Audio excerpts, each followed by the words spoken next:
4,32,000 साल आयु है इस कलयुग की। 4,32,000 साल तक ये कलयुग रहेगा। कलयुग से दुगनी उम्र द्वापर युग की है, 8,64,000। और कलयुग से तिगुनी आयु त्रेता युग की है, और कलयुग से चौगुनी आयु सतयुग की है। चारों युगों को मिलाकर के एक चतुर्युग अर्थात एक चौकड़ी बनता है, और 72 चौकड़ी मिलाकर के एक मनवंतर बनता है। पूरी 72 नहीं होती, 71 से थोड़ी अधिक। 72वीं चौकड़ी उस समय चल रही होती है, तो लगभग 72 चौकड़ी का जो समय है उस समय को मनवंतर कहते हैं। हमारे जब दिन रात होते हैं उसको अहोरात्र बोलते हैं, अर्थात एक दिन बोलते हैं। और 15 दिन का हमारा एक पक्ष, 2 पक्षों का शुक्ल पक्ष और कृष्ण पक्ष एक मास होता है। हमारा एक मास अर्थात एक महीना पितरों का एक दिन होता है। हमारा एक महीना पितरों का एक दिन होता है। ये जो भागवत कथा इस समय यहाँ मूल पाठ जो रखा हुआ है वो पितरों की संतुष्टि के लिए, पितरों की तृप्ति के लिए, पितरों को प्रसन्न करने के लिए, पितरों की सद्गति के लिए, पितरों के शांति के लिए श्रीमद् भागवत जी का मूल पाठ रखा हुआ है। उसी उपलक्ष्य में ये भागवत चर्चा आप लोग श्रवण कर रहे हैं। पितृ कौन बनते हैं? कई लोग कहते हैं कि हमारे हिंदू धर्म में पितरों की पूजा होती है, श्राद्ध होते हैं, और तो किसी धर्म में होते नहीं। क्या उनके पितर दुखी रहते हैं? और किसी धर्म में पितर नहीं मानते। सच बात है, वो माने कैसे जब जानते ही नहीं तो। असली बात है, माने कैसे, जानेंगे तो मानेंगे, जब जानते नहीं। और जानते क्यों नहीं? क्योंकि सृष्टि की शुरुआत से जो जानकारी परमात्मा ने सप्त ऋषियों को पैदा दी, वो पीढ़ी दर पीढ़ी हमारे पास जानकारी है। और धर्म संप्रदाय बीच में ही चले हैं, वो शुरू से नहीं है, इसलिए उनके पास जानकारी। हमारे यहाँ तो अनेक अनेक ब्रह्मांडों की जानकारी ग्रंथों में लिखी हुई है, वो बेचारे जानते नहीं, इसलिए मानते नहीं।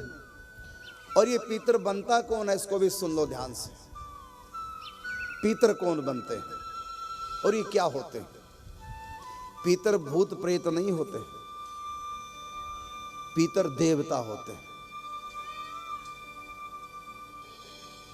अब ये बनते कौन है पितर, सुनो। पहले देवता कौन बनते हैं बता देते हैं। देवता भी कभी हमारी आपकी तरह इंसान थे, भजन नहीं किया भगवान का, गुरु की संत की शरण में नहीं गए, लेकिन काम अच्छे किए।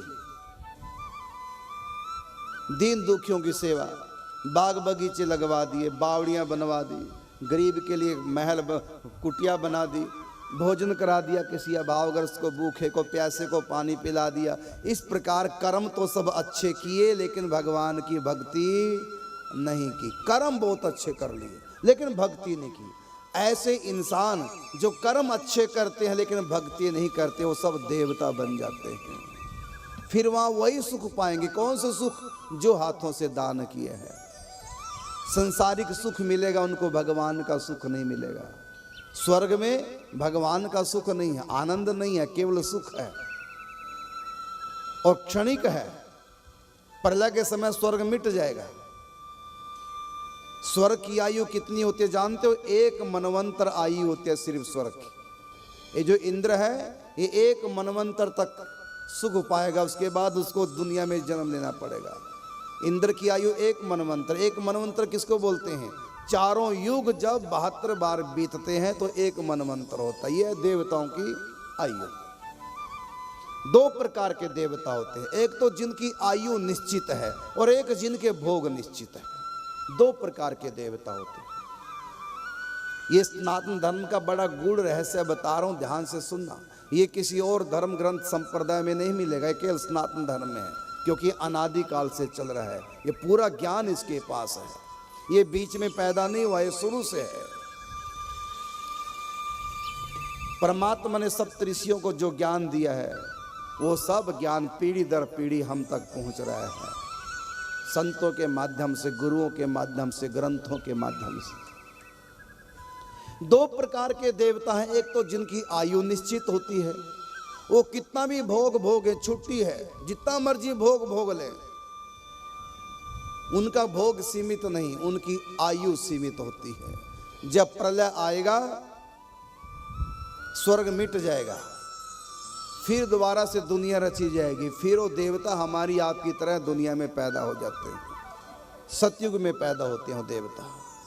इसलिए सतयुग में जनसंख्या कम होती है दुनिया की, और सब अच्छे लोग होते हैं, क्योंकि जो पहले सृष्टि से पहले, प्रलय से पहले जो देवता थे वो सब सतयुग में जन्म लेते, इसलिए सतयुग में सब देवता जैसे इंसान हुआ करते थे।